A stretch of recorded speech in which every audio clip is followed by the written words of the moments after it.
உங்களுக்கு நிம்மதி உண்டாகுவதாக, தேவனுடைய இரக்கங்கள் அதிகமாவதாக. தேவன் என்ன சொல்றாங்கன்னா, எசேக்கியல் 28:24, இனி தைக்கிற முள்ளும் நோவு உண்டாக்குகிற நெரிஞ்சிலும் அவர்களுக்கு இராது. அப்பொழுது நான் கர்த்தராகிய ஆண்டவர் என்று அறிந்து கொள்வார்கள். தைக்கிற முள்ளு, உங்கள் மனசை தைக்கிற முள்ளு இனிமேல் இருக்காது. எதுங்க உங்கள் மனசை தைக்குது? நெரிஞ்சல்கள் உங்கள் மனசை குத்துதில்ல. யாரோ ஒருத்தங்க பேசுகிற பேச்சு, உங்களுக்கு சுற்றி இருக்கிறவங்க பேசுகிற பேச்சு உங்கள் மனதை அப்படியே தைக்குது இல்லைங்க. அந்த முள், அந்த நோவு உண்டாக்குகின்ற முள், நெரிஞ்சல்கள் இனிமேல் இருக்காது அப்படின்னு தேவன் சொல்கிறாங்க. உங்களை பார்த்து தான் சொல்கிறாங்க. சந்தோஷப்பட்டுக்கங்க, ஓகேங்களாங்க. கேவலமாக பேசுகிறாங்கங்க, இகழ்ந்து தரக்குறைவாக பேசுகிறாங்க. ஏங்க இயேசு இப்படி அவங்க முன்னாடி என்ன வச்சுருக்காரு? அதை நினச்சா ரொம்ப கவலையாக இருக்குது. இயேசு ஏன் இந்த நிலமையில் என்ன வச்சுருக்காரு கவலைப்படுறீங்களா? இதை உங்களை சுற்றி பேசுகிற பேச்சு இல்லை, அதுதான் உங்களை குத்துது. ஆனால் இயேசு என்ன சொல்கிறாங்கன்னா, அது இனிமேல் இருக்காது.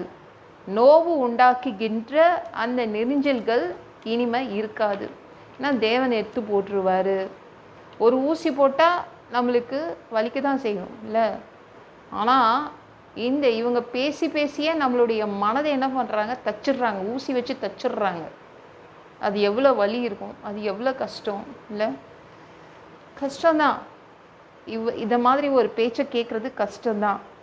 காலில் ஏதாவது முள் குத்துனா நம்ம கை வச்சு எடுத்து போட்டுருவோம். மனதில் இருக்கிற முள்ளை எப்படிங்க எடுத்து போடுறது? அதுக்கு தான் தேவன் வராருங்க. அவர் பிடுங்கி தூக்கி எரிஞ்சு போடுறாரு. இனிமேல் எதாலையும் உங்களுக்கு நோவு உண்டாகாது, வலி ஏற்படாது, மனது வலி ஏற்படாது. மற்றவங்க வாயை அடைக்கிறாரு, அவ்வளோதாங்க. உங்களை பற்றி தப்பாக பேசுகிறாங்க பார்த்தீங்களா, அவங்களுடைய வாயை அவர் அடைக்கிறாரு. அசிங்கமாக கேவலமாக பேசுகிறாங்கள, இனிமேல் அது மாதிரிலாம் அவங்க பேச மாட்டாங்க. அப்படியே வாயை அடைத்து வைக்கிறார் அவங்க வாயை. என்னங்க ஊர் வாயெல்லாம் மூட முடியுமா? தேவனால் முடியுமே. ஊர் வாயை நம்ம தான் மூட முடியாது, ஆனால் தேவனால் மூட முடியும். எத்தனை பேர் பேசினாலும் அத்தனை பேருடைய வாயையும் அவர் என்ன பண்ணுறாரு? அடக்கி அப்படியே அடைச்சி வச்சுருவார். ஏன்னா அவர் தானே உருவாக்கினார். அத்தனை வாய்களையும் யாருங்க உருவாக்கினது? அவர் தானே சிருஷ்டிகர். அவர் கரெக்டாக அடைச்சி வச்சுருவார் அவங்க வாயை. அவ்வளோதான், அதுக்கு மேலே தக்க விட மாட்டார். எதுவும் இனிமே உங்களை நறுக்குன்னு குத்தாதுங்க.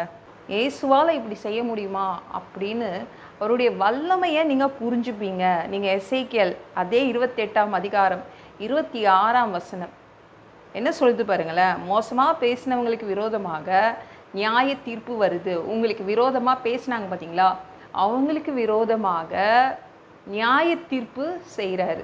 அப்போ உங்களுக்கு என்ன செய்ய போகிறாரு? அதே வசனம் தான் அதிலே போட்டிருக்கு. உங்களுக்கு அவர் சுகமாக உங்களை வாழ பண்ணுவார். நீங்கள் வீடு கட்டுவீங்க, திராட்சை தோட்டங்களை நாட்டுவீங்க, நீங்கள் முன்னேறி சுகமாக இருப்பீங்க அப்படின்னு இந்த வசனம் சொல்லுது. அவர் என்ன பண்ணுவார்னா, உங்களை பேசினாங்க பார்த்தீங்களா, அவங்களுக்கு முன்னாடி உயர்த்தி வைப்பார். உங்களை ரொம்ப நல்லா வச்சு அவங்களுக்கு புரிய வைப்பார். நான் இவங்களோட தான் இருக்கிறேன் அப்படின்னு இயேசு புரிய வைப்பார். உங்களை நல்லா சுகமாக வாழ வைக்க போகிறாரு. யோபுவுக்கு விரோதமாக சுற்றி நிறைய பேர் பேசினாங்க. நம்மளுக்கே தெரியும், நீ ஒரு பாவி அப்படின்னு சொன்னாங்க. தேவன் ஏங்க அமர்ந்த மெல்லிய சத்தத்தில் ஏன் பேசல? எலியா கிட்ட பேசினாருங்க. அமர்ந்த மெல்லிய சத்தத்தில் எலியா கிட்ட பேசினார். ஏன் யோபுக்கிட்டையும்? யோபு ரொம்ப சாஃப்ட்டு தான். யோபுக்கிட்ட அப்படி பேசலாம்ல, அமர்ந்த மெல்லிய சத்தத்தில் பேசலாம்ல. ஏங்க பேசல? பெருங்காற்றுலேருந்து பேசினார், புயல் காற்றுலேருந்து பேசினார். ஏன் அப்படி பேசணும்? எலியா கிட்ட பேசும்போது எலியா ஒரே ஒருத்தன் தான். ஆனால் இங்கே இருக்கும்போது, அதாவது யோபுவோட 3 நண்பர்களும் நின்றுட்டு இருந்தாங்க, 3 ஃப்ரெண்ட்ஸும் நின்றுட்டு இருந்தாங்க. அவங்க வாயை அடைப்பதற்காக தான் சவுண்டை ஏற்றினார். பெருங்காற்றில் இருந்து அவர் பேசினார். அவங்க 3 பேருடைய வாயையும் அடைச்சார். எலிப்பாசை பார்த்து சொன்னார், 2 நண்பர்கள், நீயும் உன் நண்பர்களும் செய்தது சரியில்லை, நிதானமே இல்லாமல் பேசுனீங்க, எனக்கு கோபம் வருது அப்படின்னாங்க. வாயை அவர் அடைத்தார். அதற்காக தான் பெருங்காற்றிலிருந்து அவர் பேசினார். அப்படிதான் உங்களுக்கு விரோதமாக பேசுகிறவங்களுடைய வாயை அடைப்பார். யோபுவுக்கு ஏங்க ரெட்டிப்பான நன்மை எதுக்குங்க கொடுக்கணும்?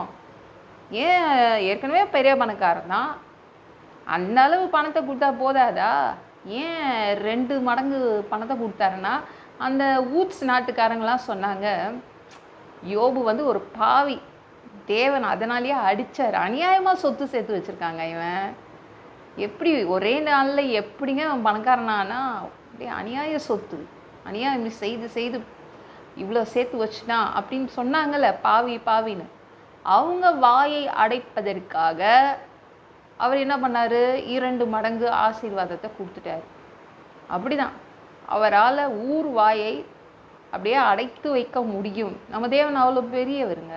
உங்களை நல்லா சொகுசாக வச்சு சுகமாக வச்சு மற்றவங்க வாயை அடைப்பார்.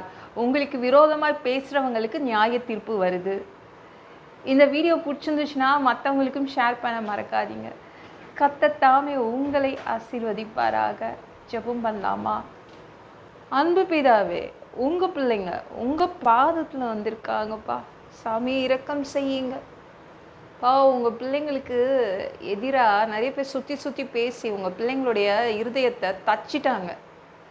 அப்படியே முற்களால் தச்சு வச்சுருக்காங்க. முற்களாக இருக்குது, மனசு ஃபுல்லாக முள்ளாக இருக்குது பா. அது குத்திக்கிட்டே இருக்குதேப்பா.